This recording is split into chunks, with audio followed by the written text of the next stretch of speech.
Kisah nyata seseorang dari daerah Jawa Barat yang berjudul Santet. Sebelum lanjut, jangan lupa klik subscribe dan bunyikan loncengnya. Santet part 4. Sepulang dari rumah Kang Asep, saya tidur kebablasan. Jam 12:30 siang baru bangun. Dan ketika hendak ke kamar mandi, aku melihat bapak sedang membersihkan perabot. Istilah perabot ini adalah sebutan untuk benda-benda pusaka peninggalan nenek moyang di kampungku. Kebetulan bapak punya warisan sebuah kujang dan pedang kecil lebih mirip golok yang sebenarnya pemberian dari kakekku dulu. Konon, benda-benda pusaka ini harus dibawa saat upacara nyambut lelembut. Katanya, jaga-jaga kalau ada setan yang bengal hendak menyerang. Aku yang gak ada kerjaan kemudian hendak membantu bapak untuk membersihkannya. Tapi bapak membentakku ketika aku mau memegang kujang. Katanya, tak sembarang orang bisa membersihkannya. Benda-benda pusaka ini hanya boleh dicuci saat bulan Maulud saja, atau ketika hendak dipakai. Itu pun dicucinya dengan sebuah ritual dan bacaan tertentu. Terlihat bapak membersihkannya tidak digosok dengan sikat atau dicelupkan ke dalam air, melainkan dengan jeruk nipis secara perlahan. Takutnya ada yang salah paham, memandikan benda pusaka bukan berarti menyembah atau mengagungkannya. Apa yang dilakukan bapak hanya sekedar menghormati. Semoga tak ada orang yang menganggap bahwa perbuatan ini termasuk syirik atau menyekutukan Tuhan. Setelah selesai membersihkan pusakanya, kemudian bapak menyiapkan peralatan lain untuk melakukan upacara nyambut lelembut, yaitu kain batik bermotif merak, 1 liter beras yang menyimbolkan hasil bumi untuk membedakan dunia nyata dan gaib, sebutir telur ayam kampung yang menyimbolkan kelahiran, awal kehidupan yang baru. Rencananya nyambut lelembut akan dilakukan setelah sholat Isya. Jadi nanti malam bapak akan ke rumah Kang Asep lagi. Aku yang awalnya tak mau ikut karena takut, tak tega melihat bapak pergi sendirian. Jadi aku memutuskan untuk ikut lagi dan berharap kali ini semua normal-normal saja. Setelah melaksanakan sholat maghrib, sekitar jam 6:30-an, Kang Asep datang ke rumah. Mungkin maksudnya untuk menjemput bapak, tapi bapak tak mau berangkat sebelum azan Isya tiba. Aku tak tahu apa maksudnya. Akhirnya Kang Asep menunggu sambil berbincang bersama ibu dan aku di ruang tamu. Sementara bapak masih sibuk menyiapkan barang-barang tadi siang yang hendak dibawa. Setelah azan berkumandang dan menunaikan sholat Isya, bapak menghampiri kami di ruang tamu. Dia duduk sambil menyalakan sebatang rokok. Sumpah, baru kali ini aku melihat bapak merokok, karena setauku bapak bukan seorang perokok. Dan yang bikin aku heran lagi, rokok yang dihisap bapak adalah rokok lama, yaitu merek Sriwedari. Sekedar info, rokok merek Sriwedari ini biasanya merupakan bagian dari persembahan ketika upacara adat. Seakan mengerti dengan tatapan bapak, Kang Asep kemudian mengeluarkan sesuatu dari saku jaketnya. Sebuah benda yang dibungkus plastik bening. Sebuah bungkusan kain putih yang berbentuk pocong kecil. Ukurannya kira-kira sebesar lilin. Ini ditemukan di pojok rumah saya, Pak. Dikubur di bawah batu. Aku curiga karena seingatku tak pernah menaruh batu di halaman, kata Kang Asep kepada bapak. Coba buka, Sep, perintah bapak. Kemudian Kang Asep membuka bungkusan pocong itu. Di dalamnya terdapat harupat. Harupat itu bentuknya seperti lidi namun berwarna hitam. Harupat adalah bagian dari batang pohon aren. Selain itu juga ada sebundel rambut kusut dan sebotol cairan merah yang aku tak tahu apa namanya. Tapi yang pasti itu bukan darah. Warna merahnya bening, tampak seperti minyak angin tapi tak berbau. Orang ini niat banget pengen nyelakain kamu. Hanya orang yang benar-benar sakit hati yang melakukan ini, Sep, ucap bapak. Kemudian ia menghisap rokok dalam-dalam. Tampak sangat menikmati sekali. Aku udah inget-inget, tapi perasaanku tak pernah berurusan serius sama orang, Pak, kata Kang Asep. Entah benar atau bohong yang diucapkan Kang Asep. Walaupun secara logika tak mungkin orang menyerang tanpa sebab kecuali orang gila. Dan orang gila tak mungkin isengnya sampai seniat ini, pikirku. Ya udah, gak usah diinget-inget, nanti tambah mumet. Yang penting sekarang istrimu bisa pulih lagi, jawab bapak santai. Bapak mematikan rokoknya yang tinggal setengah, lalu ia mengambil bungkusan pocong yang sejak tadi tergeletak di meja. Mulutnya komat kamit seperti biasa, melafalkan doa. Kemudian ditiupkan pada bungkusan pocong di tangannya itu.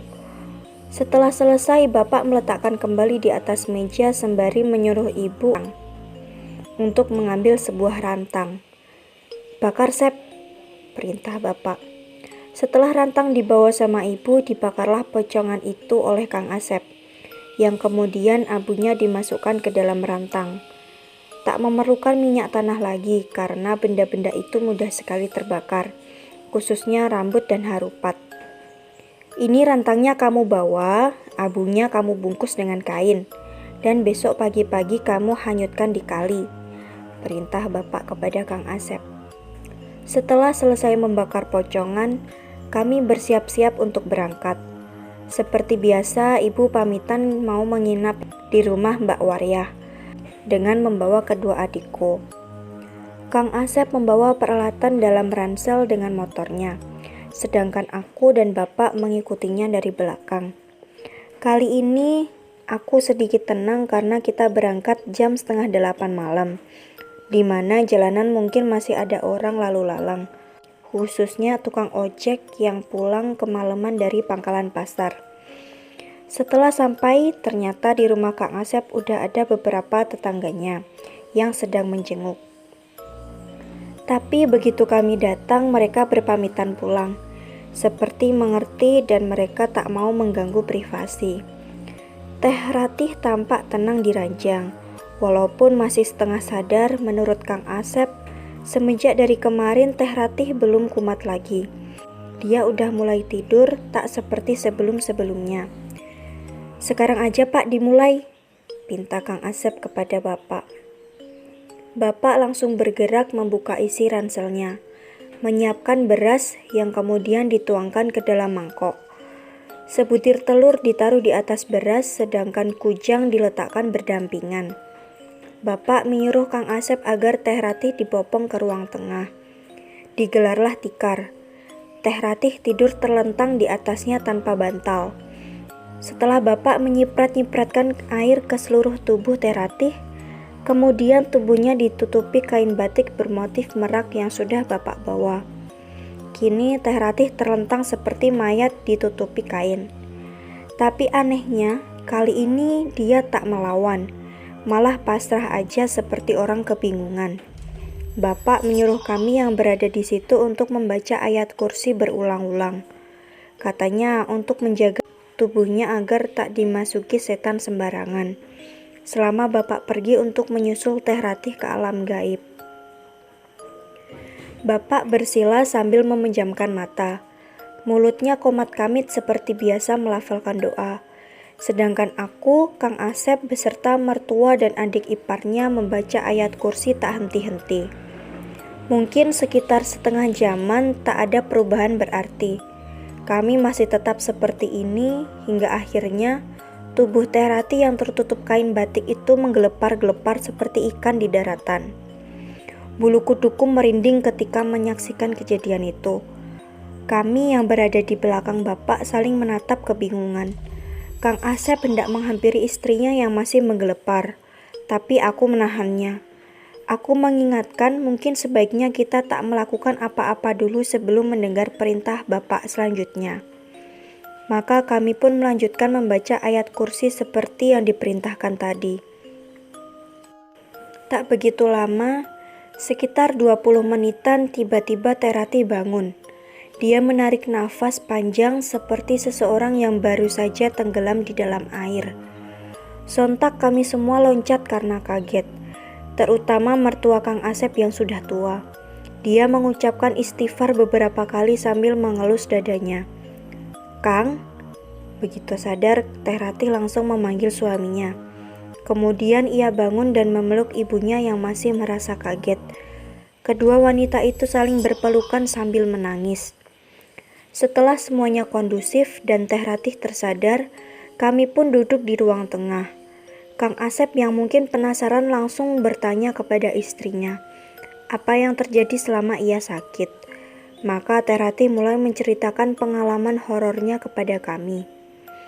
Menurut Teh Ratih, kejadian itu berawal pada suatu hari sebelum ia sakit. Waktu itu jam 11 malam. Ia masih ingat karena saat itu ia sedang menonton TV dan merasa ngantuk. Maka setelah melihat jam, ia memutuskan untuk tidur. Teh Ratih sendirian di rumah karena Kang Asep sedang mengantar nanas pesanan ke daerah Purwakarta waktu itu. Ketika Teh Ratih baru beberapa menit menutup mata, terdengar suara ketukan di pintu. Kemudian ia bangun dan membuka pintu. Terlihat dua orang pria di depannya. Yang satu menggunakan kaos oblong dan yang satu lagi menggunakan jaket kulit. Dengan nada terburu-buru, pria yang mengenakan jaket memberitahu bahwa Kang Asep kecelakaan dan dipastikan tewas. Jasadnya sekarang berada di rumah sakit. Teh Ratih yang mendengar kabar tersebut merasa kaget. Ingatannya mungkin berada pada titik sadar dan tidak sadar. Lututnya merasa lemas dan ingin pingsan. Bahkan ia menangis berteriak-teriak. Kedua pria itu menenangkan Teh Ratih. Menurut Teh Ratih, kalau dipikir sekarang tak masuk akal katanya. Waktu itu ia menangis cukup kencang sambil berteriak-teriak memanggil Kang Asep. Anehnya, tak ada seorang tetangga pun yang datang. Setelah Teh Ratih merasa tenang, kedua pria itu menyuruhnya untuk bersiap-siap pergi ke rumah sakit. Teh Ratih mengikuti saja semua perintahnya. Mungkin karena dia sudah merasa syok duluan mendengar suaminya meninggal. Dan ketika bapak bertanya bagaimana dia pergi ke rumah sakit bersama kedua orang tua itu, Teh Ratih mencoba berpikir dan mengingat-ingat kembali. "Naik delman, Pak." "Astagfirullah, saya baru ingat," jawab Teh Ratih yang kemudian mukanya berubah menjadi ketakutan.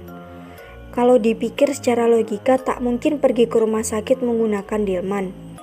Bagi yang belum tahu, delman itu adalah kereta kuda atau di daerah lain disebutnya andong. Mungkin tak sadar karena selama perjalanan Teh Ratih menangis. Hingga akhirnya ia berhenti di tengah jalan. Kedua pria itu izin untuk pergi buang air kecil. Tapi setelah cukup lama pergi, kedua pria itu belum datang juga. Teh Ratih yang dari tadi merasa sedih hingga menghiraukan sekitar. Kini ia mulai tersadar. Ia mulai merasa takut. Bahkan ketika menengok kiri dan kanan, ia merasa awam. Jalanannya bukan jalanan seperti yang biasa ia lewati. Dan baru tersadar bahwa ia berada di tengah hutan. Bayangkan, di tengah hutan sendirian, duduk di atas andong dan hanya ditemani lampu kelenting yang tergantung di depan.